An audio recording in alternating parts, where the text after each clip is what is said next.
অবুজ নাজুর ভালোবাসার খুব অভাব।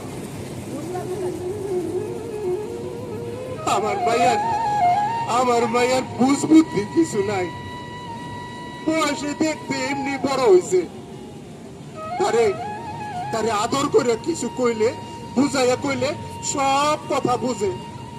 কিন্তু একটু একটু রাগারাগি করে কিছু কইলে কোনো কথা শুনতে চায় না। কাজ কামও কিছু পারে না।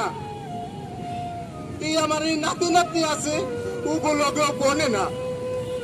পুতের বউ পরের জিয়ার কত সহ্য করব, মাঝে মাঝে বকাবাদ্য করে। একদিন একদিন আমার ছেলের বউ বকা দিছে।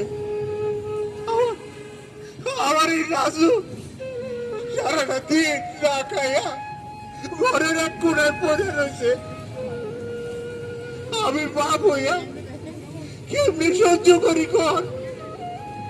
এই রাইতে রাতে দোয়ান থেকে আয়া দিই আমার মায়ের বুকটা শুকনা হয়ে রয়েছে।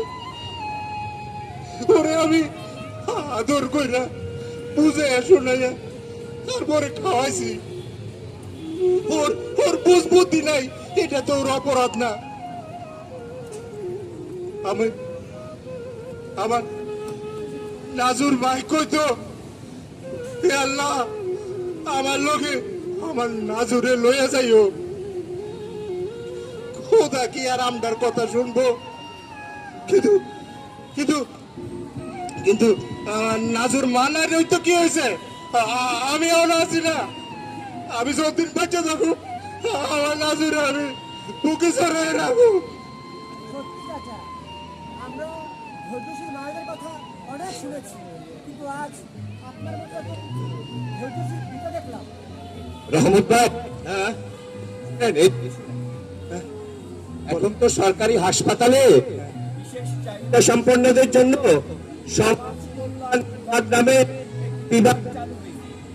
সেখানে সহজভাবে স্বাস্থ্য সেবা এবং সহযোগিতা পাওয়া যায়। আপনার মেয়ে কি সেখানে নিয়ে